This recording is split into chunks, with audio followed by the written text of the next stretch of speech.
Three, two, one. Here we go.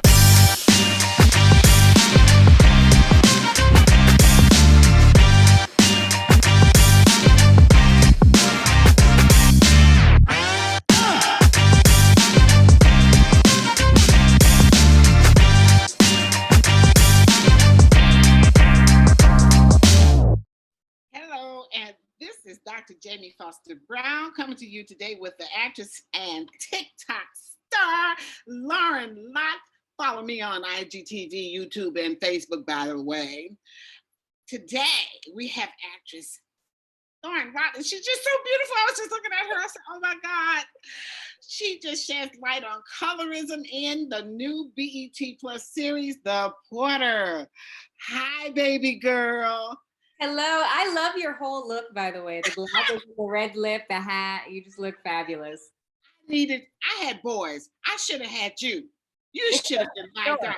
Look at that. I would have built you up every day. Oh my God, Lauren Lott is a California girl who originally hails from San Diego. As early as the age of 13, Lauren became quite a phenomenon because she began submitting herself for auditions and was able to secure herself a manager at 13 years old. After pursuing her dreams in California for several years, Lauren moved to Atlanta, where she received a BA in Mass Media Arts with a concentration in radio, TV, and film from Clark Atlanta University. Okay, girl.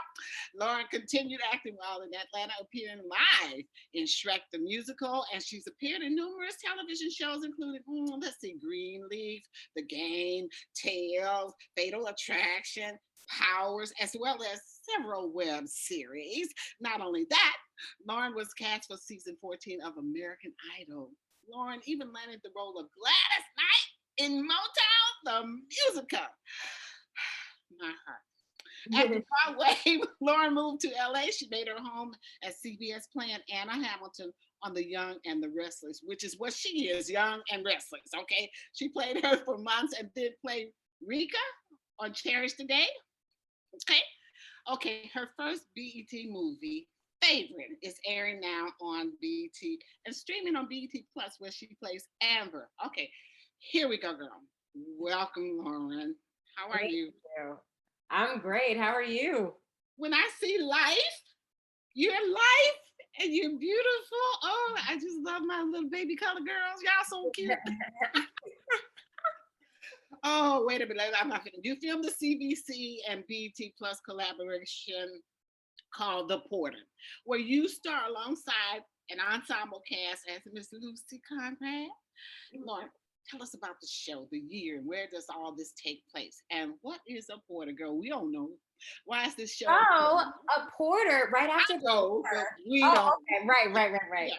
Mhm. So a porter right after the war, a lot of Black men went to work on the railroad trains, and they were basically like butlers. But what history didn't tell us is that these were actually like the upper class Black people. Like, even I just found out that my great great grandfather was actually a porter, and that actually set us up generationally to be more so, a little affluent, up until today. They said they were setting up generational wealth before we even knew that mattered. But this kind of tells their story, because they really did do a lot. They started, the first Black union, which opened a lot of doors for other unions everywhere. And they never really had their story told. No, I mean, they've really been like kind of the mice of history, kind of like swept under the rug, but they actually were a huge part of Black history. So now they're finally getting a story, but not just a story, like not just like a tragic, like, oh, Black people struggle story, but they're getting a very fun, wild, cool story. And I play Lucy Conrad. I play a showgirl, and I work at the club that they all go to. But I'm dark skinned, so I don't really get the chances that I would have liked or probably would have had today.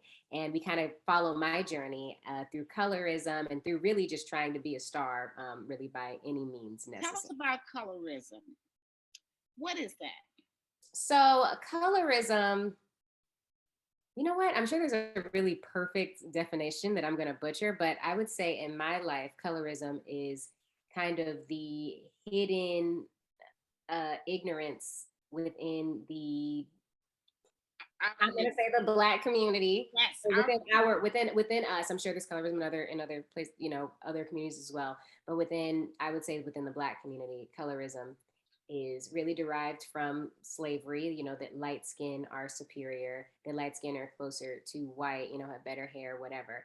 And it's a lot of microaggressions and really discrimination still in our community towards dark skin, especially when it comes to Black women. So growing up as like a dark skinned woman, I can definitely tell you firsthand, colorism is basically, it's like another form of racism just within our community. And within the community. literally just within the community, I think that it's been able to go on for so many years, being kind of swept under the rug because it's a running joke.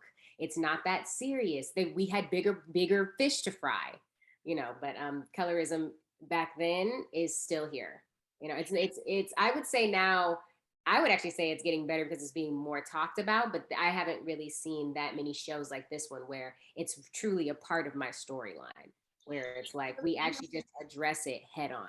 This is very important because first, my husband's uncle, he wasn't a porter on the train, but he was the cook on the train. But there was a certain way. These guys were fine. They were gentlemen. Their shoes shined, pleated, the pants, everything was just gorgeous. It was perfect, And I looked at that, what our men went through at that time, but also what we went through because this is very informative because when I was a girl, young girl, I'm creaming your coffee. I remember when I was, that's what you were saying, a dark-skinned girl, thank you.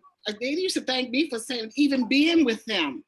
That bothered me to be with being with colored girls, And so she said, I just thank you for hanging out with us because she was dark, and she said, you and your sisters are light skinned. And I looked at her in astonishment and I said, my daddy is dark skinned. What the hell are you talking about?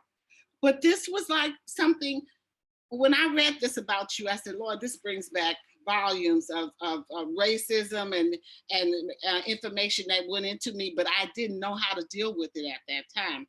What is, why are you most inspired by in this series? Does it change you in any way with your day-to-day? Any advice for our community today? I would say some advice that I would have for a community. I wouldn't really say that it's necessarily advice. I would just say there are a lot of stories and a lot of history that we were never taught about our brilliance and about how incredible we are, how much we contributed to the society that we have today. And our life did not start with segregation. Our life didn't start with slavery. We had lives outside of the horrific acts of white people towards us. And I would recommend that those stories get told as well. Like if we're gonna tell stories of how horrible racism was, but who were Black people? We're not just this poor race that had to be so resilient. There's so much greatness, so much fun. We still laugh. We still had it wasn't just a depressing life for us, despite everything that was happening around in the world, and everything that was happening to us. So I would just say find those hidden gems like the Porters, who have a whole story. And they went through some stuff. This is not just a fun, go loving story at all. They went through give me some examples of what we'll see. What some of things that you will see. For one, you'll see us at the club, actually living a life. You'll see interracial couples where it's not that big of a deal. Like this was still in our life. Yes, like it wasn't just that people were just being killed by the Klan and everything that white people have just done. Black people still had lives and they were still happy and they were still, like we still had things going on despite what white people tried to do, despite how they tried to bring us down. We were actually thriving, in so many places of our own lives. And I'll say you'll see Black people sitting at tables laughing. You'll see things that didn't have to do with just being Black. Like you'll just see people living and like interacting with each other. You'll see the community. You'll see us dancing. There's a lot of dancing. Yes, okay. Big dance numbers, just Black excellence. You'll see a lot of Black beauty. I think this is a gorgeous cast. And also another thing that I thought was really cool was that there are 3 brown to dark skin leads in this, myself and 2 other girls.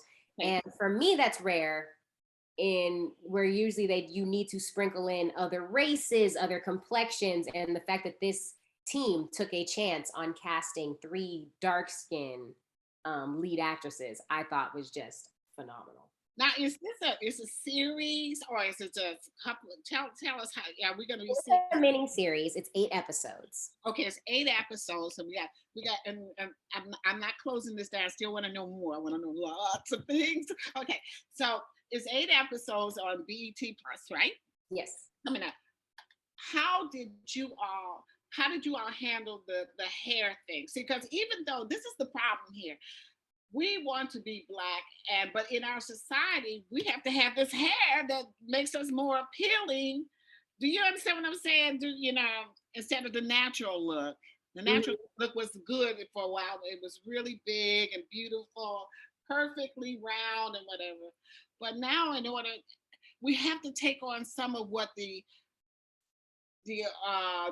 major race, so to speak, you know, their look in Yeah. order.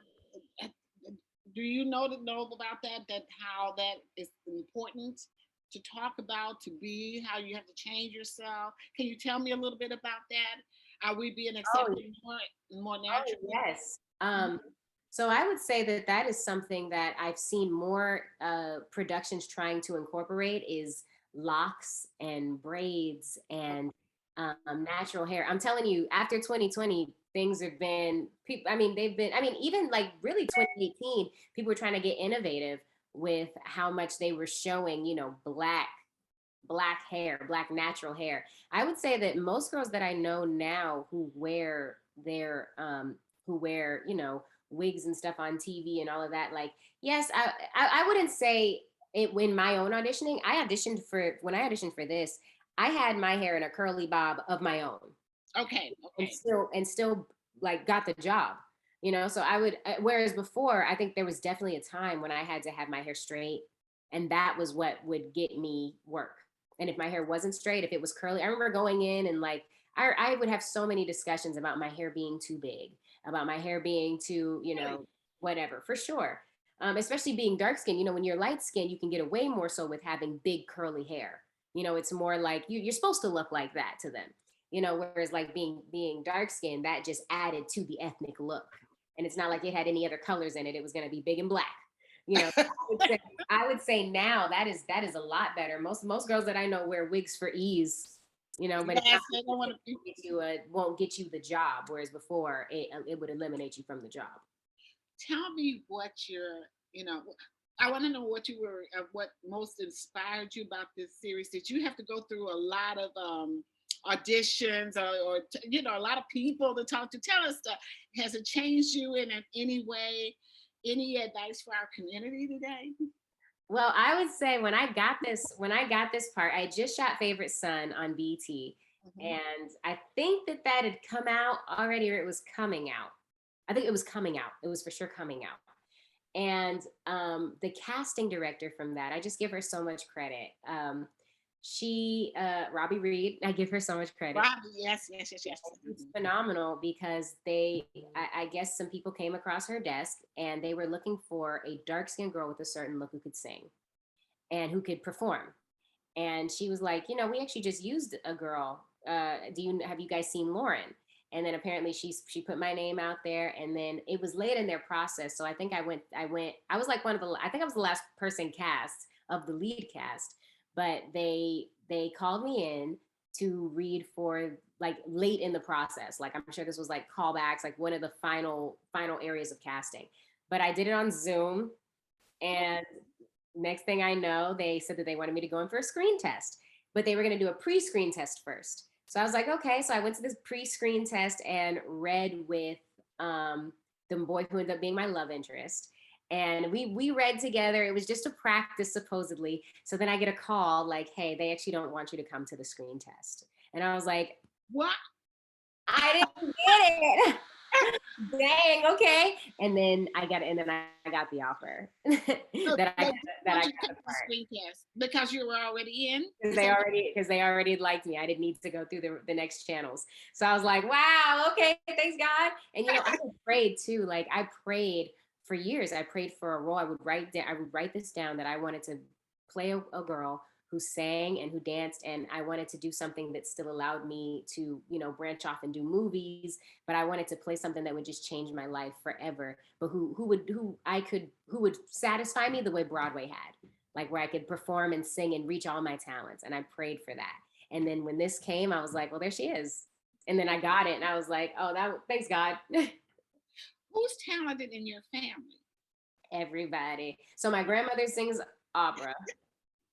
Oh, So excuse me. Are you serious? She's still singing? no, she's Oh, definitely old now.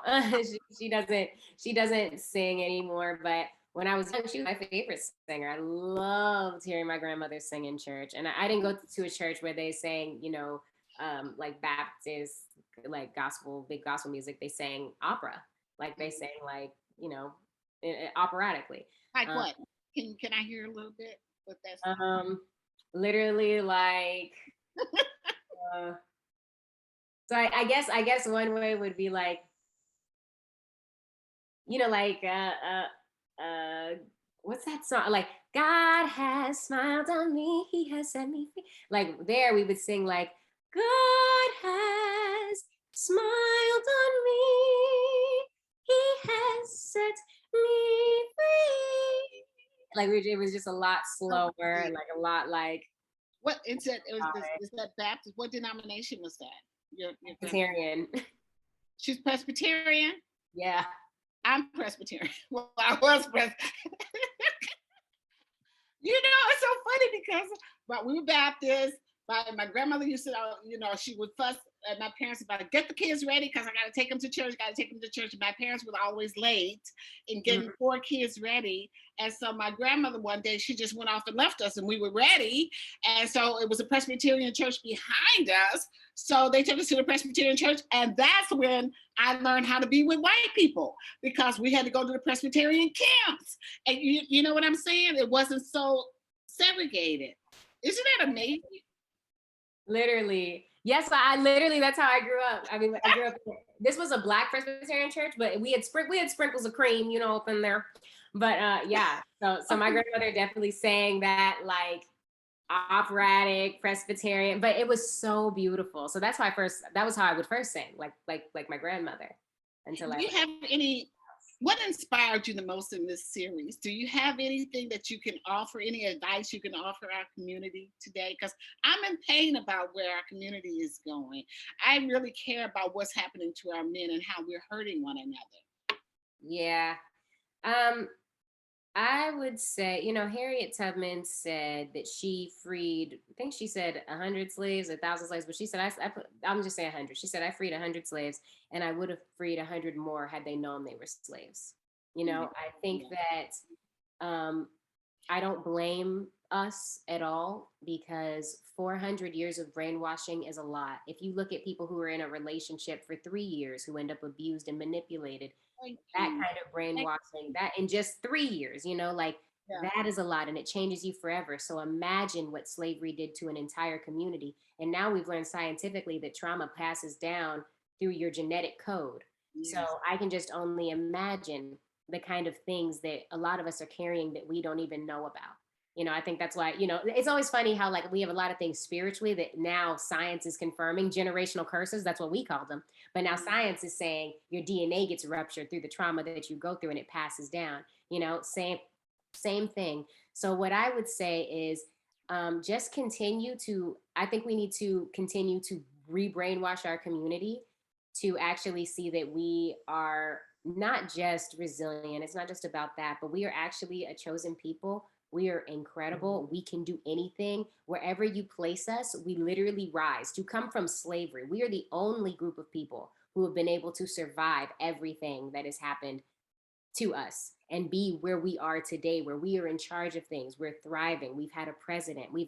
That is absolutely unheard of, to start from the bottom and end up at the top and keep rising to the top. So I just want to say, continue to realize that you're not a slave. And the more that we can get that mindset that of who we are, not just what we've been told we are, but the greatness that we possess, that God literally placed in us to take us from here to there, I think that we will begin to thrive as a community. I think a lot of people killing each other, especially for territory, still a slavery mindset. You're still a slave. And the minute that we can just start realizing we are bigger than that, the world is bigger than a neighborhood, but we have more. There's more that we have to offer. There's so much greatness within us. I think that we will be better as a people. We'll thrive more as a people. We can stand up to oppression even better. But I think right now, from where we are, I think that we are doing better. We are doing great, considering where we've come from and how strong brainwashing is. I think that we are doing good. And this next generation is beastly. They don't play. They don't.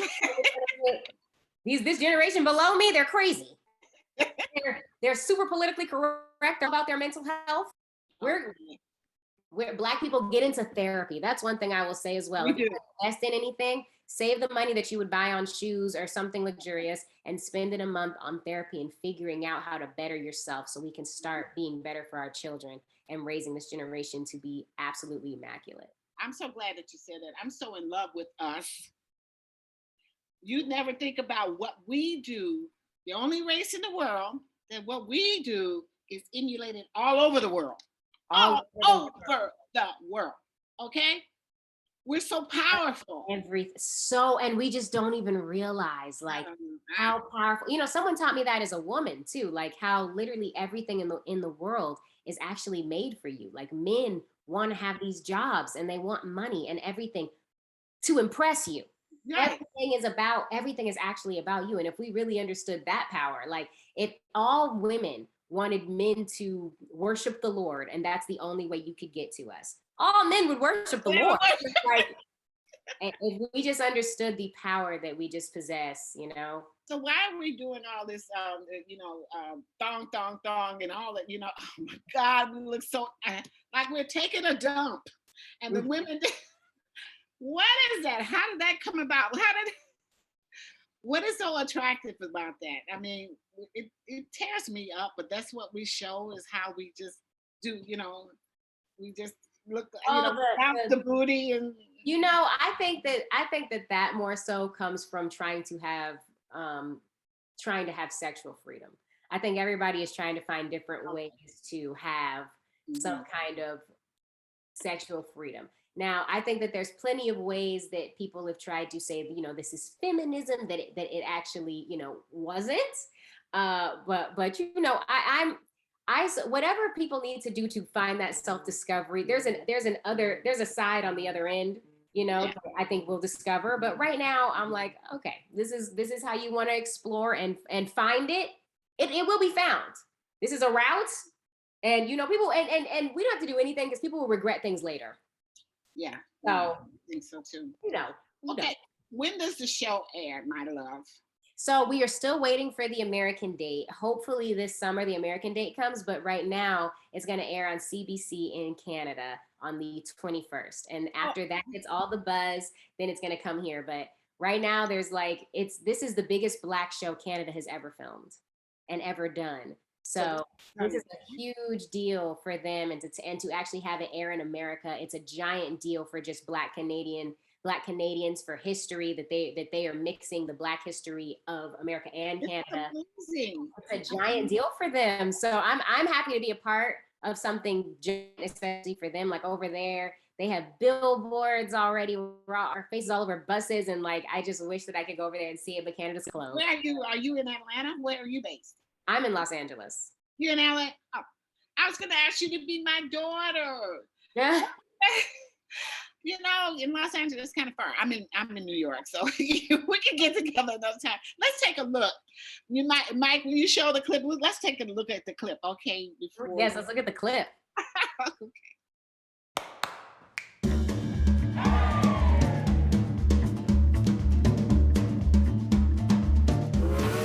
First thing, shoes are important. No scuffs, perfect polish. And when you walk like a man with answers, because whether or not you have them, that's who you have to be. If anyone's got a right to that stage, it's me. You think I'm out front just because I'm creaming your coffee? Try a little talent. Zeke, you make sure that my husband stays out of trouble tonight. Don't I always? You think I need a partner? I think you need a man that knows every vein in them trains. What makes you think you'll even make it to the door? I have been called the most dangerous Negro in America. If I wanted to get the Porters into a union, what's the first thing I should do? The great fear of the white worker is that our elevation means their elimination. We are supposed to create our own opportunities. There are rules to be obeyed, Marlene, and I strongly suggest you start playing yours. When I hear somebody trying to sell me on a better life, I gotta ask myself, what is so bad about the life they got? I know y'all might be scared of what might happen if we do this, but maybe it's time we start thinking about what happens if we don't. You sure you don't want to work with me? You sure you don't want to join the movement? I'm good.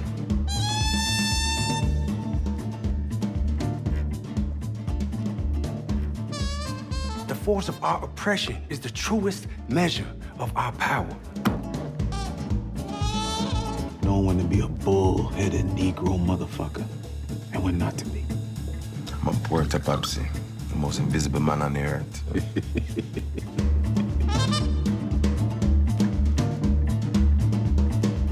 You know what, Lauren? It's so impressive. I could just watch you guys over and over again. Tell me something about that. That clip. What do you want to share with us? You know, what was happening? Okay, tell us. All the dancing.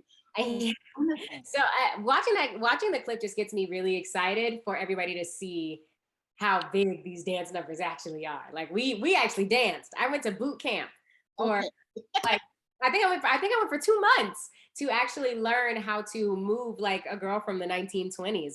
And I spent a lot of time just by myself, you know, learning how to sound musically like I was from the 1920s as well. So it just really excites me for you guys to meet me, to see me, to follow the storyline of Lucy Conrad. And I really just hope people like this. I hope people form an addiction to watching this show and can't wait for each episode. And I just pray people just eat this. Did you film all the episodes? Are they all filmed? Are you still filming? Yeah, we filmed everything. So what are you doing now? In a span of 4 months. Oh, right now I'm chilling and just getting ready for The Porter. I just finished my last movie about a month ago. I don't know. I don't even know if I can announce that one yet, but it was a Christmas movie. Okay. Oh yeah. That will come out next year. So right now it's just the phase where you know I just did all of that. So now I'm just waiting now to see how The Porter does, where that leads, and I just pray that this launches me to so many more incredible opportunities. What about love life? You know, there's so many gorgeous men. How do you manage that? How do I manage my love life? I would say I just mind my business. I just mind my business. You know, I think that God definitely has someone special for me, and I think that I just need to keep focusing on myself, focusing on Him, my career, growing with Him in myself, so that I can be a great match for somebody. And I hope that my future husband is doing the same. I hope you get someone wonderful like I did. I was married 46 years. That I said, God, you must love me. You gave me such a gift. Was it amazing the whole time? Oh my God, this man taught me how to write. This man taught me how to be what I became. I mean, I just wanted to be a secretary, you know. He's like, hell no. You know, he taught my sister how to write. He quit his job. He was an economist. He was regulating oil pipelines and nuclear reactors with the Federal Energy Regulatory Commission. He said, I'm leaving you to go and work with my wife, and left the commission. I said, what are you doing? I said, I'm just playing. I wasn't doing anything. Yeah, but this is a Black man who was so educated, so wonderful. He took me to Sweden. I lived there with him 9 years. He got his doctorate in University of Stockholm in economics, and he was one of the most incredible men you could ever. Had no ego at all. Oh, so when he taught you lovingly. He didn't make you feel stupid. Oh hell no. Oh hell no! He taught my sister also. We had this talent that we didn't know. We were secretaries. We had no clue. But he would listen how we talk to one another. He said, these boys got some stuff going on. He knew that we were special. He wasn't jealous or nothing. I mean, he devoted his life to our business and to my sister, and taught her how to write, taught me how to write. I didn't know how to write. We had ideas, but we didn't know how to write. We didn't know how to structure things on paper. I just think that Black men, our race is so special. You make me happy to see someone so talented, happy, and bright. Oh, I'm dead. I mean, how can I not be? This is like, I prayed for this. Yes. I prayed for this. But can I ask you a question though? This is like so off subject. I'm just such a girl. But how did you know he was the one? Oh, I had 4 boyfriends and 2 fiancés at the same time. I wasn't having sex with all of them or anything. And I went to Roosevelt University, and I was coming out of an early morning class on my way to see one of my boyfriends. He had just broken up with his girlfriend. This was downtown Chicago. He had just broken up with her. He stopped in the lunchroom to have just breakfast, and I saw him. And he wasn't looking at me. I came from the side. He was sitting there talking to someone else, and I came from the side, and he was talking to this guy that I knew liked me, but I never spoke to this guy before. But I sat down that day because I saw my future husband. And he told me, he saw me from the side and said, "Where have you been?" In his mind, he did. And it was like kismet, it was meant to happen. And we spent the morning talking with this other guy there too. Went to have drinks because I knew where the derelicts, where they would have drinks at 50 cents a shot. This is in the morning. I had just come from my 8 a.m. class on my way to see my fiance. I was on my way to see my fiance. One of them. One of your fiancés. It was so. He took me out. He said, "Listen," he said, "if you don't mind, I would like to spend the day with you, the same day." Okay. So he took me to beautiful places, and he did beautiful things with me. And it was so interesting because he took me to see a temple that was very beautiful outside of the city. I'm out with a stranger. Nobody knows where I am, but it was a calm and something special about this man. He took me to have ice cream. He took me to have barbecue ribs, And then he said, I'm staying with my sister and her husband, because he had just gotten fired. And he was teaching down in Birmingham, Alabama. I got fired because he was too radical. He had the big afro and all this. This was back in the 70s. And so he said, I'm going by my sister's house. Do you mind? I said, no. I went there. And when he walked in the door to his sister's house, and his brother-in-law and them are there, they were like, "Really?" Even the men wanted to greet him. They were running to hug him. You don't see that. This is like, it was as if they were greeting a child. Like Stop it. So I'm paying attention now. Okay. So after that, he said, he gets a phone call from his girlfriend, and she's upset because they had just broken up or whatever. But before I met him, before I actually ran into him, and then I'm watching his face, and he said, that was Pat, that was her name. He said, she's crying because he had hurt her feelings.